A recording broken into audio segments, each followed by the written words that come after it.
அனைவருக்கும் ஸ்தோத்திரம். தொடர்ந்து தொடர் வேதாகமத்தை வாசிக்கலாம். இந்த நாளில் ஆதியாகம புஸ்தகம் 24ஆம் பகுதி, தொடக்க நூல் 24. ஈசாக்கு ரெபெக்கா திருமணம். ஆபிரகாம் வயது மிகுந்தவராய் முதுமை அடைந்தார். ஆண்டவர் அவருக்கு அனைத்திலும் ஆசி வழங்கியிருந்தார். ஒரு நாள் அவர் தம் வீட்டின் வேலைக்காரர்களில் மூத்தவரும் தமக்குரிய அனைத்திற்கும் அதிகாரியுமானவரை நோக்கி, உன் கையை என் தொடையின் கீழ் வைத்து விண்ணுலகிற்கும் மண்ணுலகிற்கும் கடவுளாகிய ஆண்டவர் மேல் ஆணையிட்டு சொல், நான் வாழ்ந்து வரும் இக்கானான் நாட்டு பெண்களிடையே என் மகனுக்கு பெண் கொள்ள மாட்டாய் என்றும், என் சொந்த நாட்டிற்கு போய் என் உறவினரிடம் என் மகன் ஈசாக்கு பெண் கொள்வாய் என்றும் சொல் என்றார். அதற்கு அவர், ஒருவேளை பெண்ணினோடு இந்நாட்டிற்கு வர மறுத்துவிட்டால் தாங்கள் விட்டு வந்த அந்நாட்டிற்கு தங்கள் மகனை கூட்டிக் கொண்டு போகலாமா என்று கேட்டார். அதற்கு ஆபிரகாம், அங்கே என் மகனை ஒரு காலம் கூட்டிக் கொண்டு போகாதே, கவனமாயிரு. என் தந்தை வீட்டினின்றும் நான் பிறந்த நாட்டினின்றும் என்னை அழைத்து வந்து என்னோடு பேசி இந்த நாட்டை உன் வழிமரபினருக்கு தருவேன் என்று ஆணையிட்டு கூறிய அந்த விண்ணுலகின் கடவுளாகிய ஆண்டவரே உனக்கு முன் தம் தூதரை அனுப்பி வைப்பார். நீ போய் அங்கே என் மகனுக்கு பெண் கொள். உன்னோடு வர அப்பெண் விரும்பாவிடில் எனக்கு நீ அளித்த வாக்குறுதி நின்று விடுதலை பெறுவாய். என் மகனை மட்டும் அங்கே கூட்டிக் கொண்டு போகாதே என்றார். அவ்வாறே அவ்வேலைக்காரரும் தம் தலைவர் ஆபிரகாமின் தொடையின் கீழ் கையை வைத்து அக்காரியத்தை குறித்து வாக்குறுதி அளித்தார். பின் தம் தலைவரின் ஒட்டகங்களிலிருந்து 10 ஒட்டகங்களை அழித்து கொண்டு அவருக்குரிய எல்லாவற்றிலும் சிறந்தவற்றை தம் கையோடு எடுத்துக்கொண்டு மெசொப்பொத்தாமியாவிலிருந்து நாகோர் நகர் நோக்கி புறப்பட்டு சென்றார். பெண்கள் தண்ணீர் எடுக்க வரும் மாலை நேரத்தில் நகர்ப்புறம் இருந்த கிணற்றின் அருகில் ஒட்டங்களுக்கு தண்ணீர் காட்டுமாறு அவர் அவற்றை மண்டியிட செய்தார். அப்போது அவர் சொன்னது, என் தலைவர் ஆபிரகாமின் கடவுளாகிய ஆண்டவரே, எனக்கு இன்று வெற்றி அளித்தருளும். என் தலைவர் ஆபிரகாமுக்கு இரக்கம் காட்டும். இதோ நான் நீரூற்றின் அருகில் நிற்கிறேன். நகர மக்களின் புதல்வியர் தண்ணீர் எடுக்க இங்கு வருவார்கள். அப்பொழுது நான் தண்ணீர் பருகும்படி என் குடத்தை சாய்த்து கொடு என்று கேட்க, குடியுங்கள், மேலும் உங்கள் ஒட்டகங்களுக்கும் குடிக்க தண்ணீர் இறைத்து கூற்றுவேன் என்று எந்த இளம்பெண் மறுமொழி சொல்வாளோ அவளே உம் ஊழியக்காரனாகிய ஈசாக்கிற்கு உம்மால் தெரிந்து கொள்ளப்பட்டவள் ஆவாளாக. நீர் என் தலைவருக்கு பேரன்பு காட்டினீர் என்று இதனால் நான் அறிந்து கொள்வேன் என்றார். அவர் இவ்வார்த்தைகளை தமக்குள் சொல்லி முடிக்கும் முன்பே இதோ ரெபெக்கா தம் தோள் மீது குடத்தை வைத்து கொண்டு வந்தார்.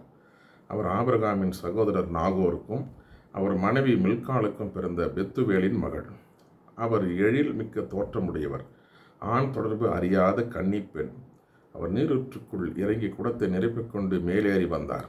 ஆபிரகாமின் வேலைக்காரர் அவரை சந்திக்க ஓடிச் சென்று, உன் கிடத்து நின்று எனக்கு கொஞ்சம் தண்ணீர் குடிக்க தருவாயா என்று கேட்டார்.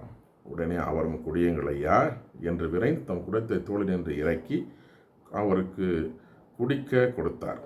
அவர் குடித்து முடித்ததும் மீண்டும் அவரை நோக்கி, உங்கள் ஒட்டகங்களும் குடித்து முடியும் மட்டும் நான் தண்ணீர் இறைத்து கொடுப்பேன் என்றார்.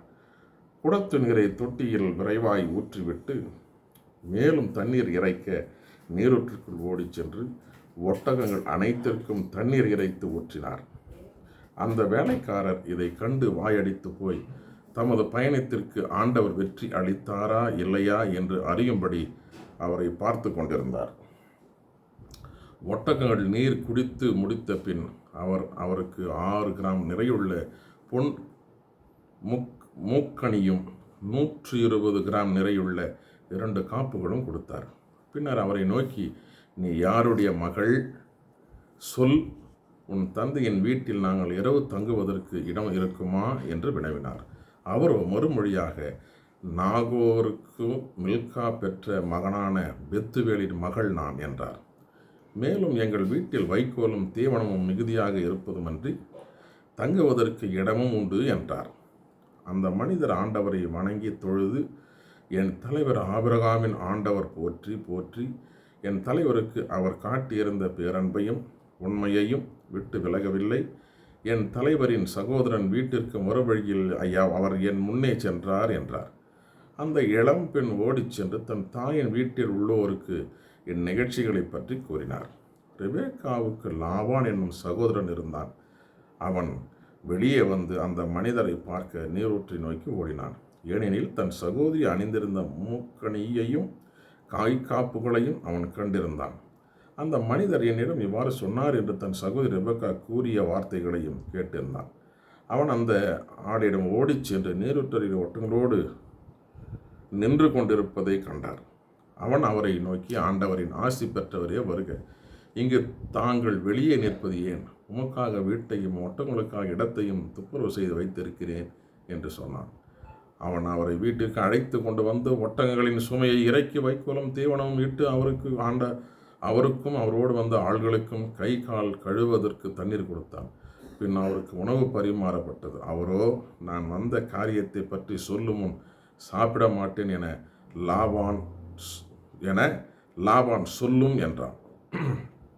அப்பொழுது அவர், நான் ஆபிரகாமின் வேலைக்காரன், என் தலைவருக்கு ஆண்டவர் மிகுதியான ஆசி வழங்கி அவரை செல்வராக்கி ஆடு மாடுகளையும் பொன் வெள்ளியையும் வேலைக்காரிகளையும் ஒட்டகங்கள் கழுதைகளையும் அவர் கொடுத்திருக்கிறார்.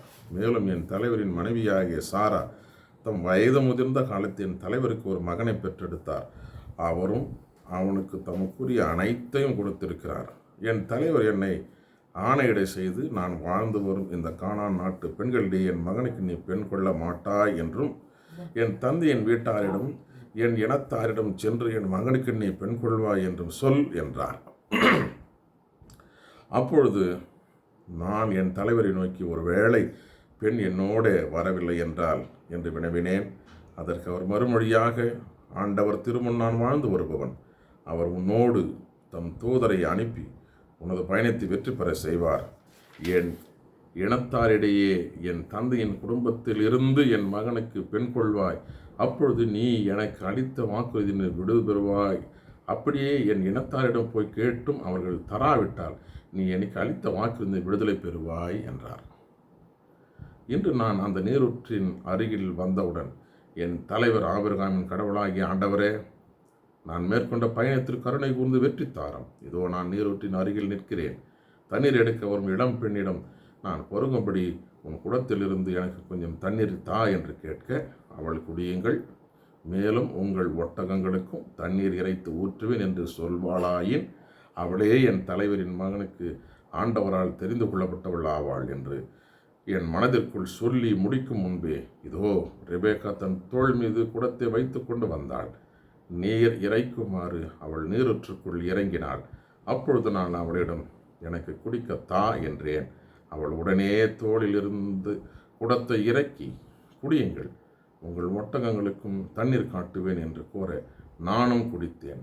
ஒட்டகங்களுக்கும் அவள் தண்ணீர் காட்டினாள். பின்பு நான் அவரை நோக்கி, நீ யாருடைய மகள் என, நான் நாகோருக்கு மில்கா பெற்ற மகனான பெத்துவேலின் மகள் என்றார். உடனே நானும் அவள் மூக்கில் முக்கணியையும் அவள் கையில் காப்புகளையும் அணிவித்தேன். மேலும் நான் ஆண்டவரை வணங்கி தொழுதேன். ஏனெனில் என் தலைவரின் சகோதரியின் மகளையே அவருடைய மகனுக்காக பெண் பேச வருமாறு நேர் வழியில் என்னை நடத்தி வந்த என் தலைவர் ஆபிரகாமின் கடவுளாகிய ஆண்டவரை போற்றினேன். இப்பொழுது நீர் என் தலைவருக்கு அன்பும் நம்பிக்கையும் காட்டுவீரா இல்லையா என்று எனக்கு தெரிவியும்.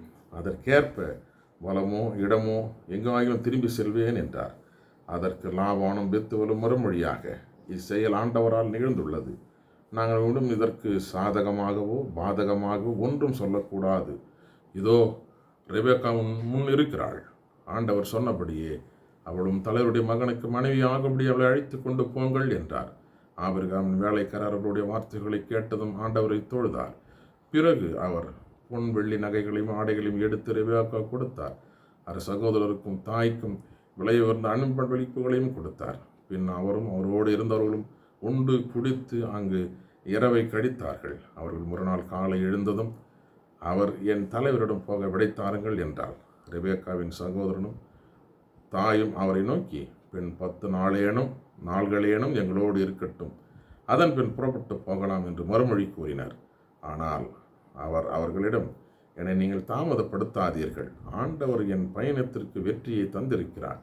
என் தலைவரிடம் நான் சொல்லும்படி விடை கொடுங்கள், செல்லும்படி விடை கொடுங்கள் என்றார். அதற்கு அவர்கள் பெண்ணை அழைத்து அவள் விருப்பத்தை கேட்போம் என்றனர்.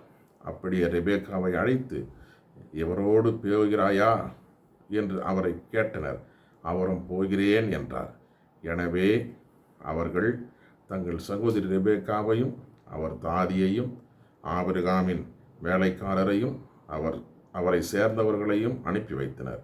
அப்பொழுது அவள் ரெபேக்காவுக்கு ஆசி வழங்கி அவளை நோக்கி, எம் சகோதரியே, 1000 நீ பெருகுவாய்.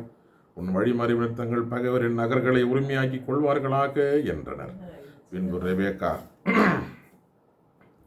ரெபேக்காவும் அவருடைய தோழியரும் ஒட்டங்கள் மீது ஏறி அந்த மனிதரை தொடர்ந்தனர். அந்த வேலைக்காரர் அவரை அடித்து கொண்டு போனர். இதற்கிடையில் பெயர்லகாய் ரோய் என்ற இடத்திலிருந்து ஈசாக்கு புறப்பட்டு நேகேபு பகுதியில் வாழ்ந்து வந்தார். மாலையில் வெளியே வயல்புறம் சென்ற பொழுது அவர் கண்களை உயர்த்தி பார்த்தபொழுது ஒட்டகங்கள் வருவதை கண்டார். ரெபேக்காவும் கண்களை உயர்த்தி ஈசாக்கை பார்த்தார். உடனே அவர் ஒட்டகத்தை விட்டு இறங்கினார். அவர் அந்த வேலைக்காரரிடம், வயலில் நம்மை சந்திக்க வந்து கொண்டிருக்கும் அவர் யார் என்று கேட்டார். அவ்வேலைக்காரரும், அவர் தாம் என் தலைவர் என்றார். உடனே ரெபேக்கா தம் முக்காட்டை எடுத்து தம்மை மூடிக்கொண்டார்.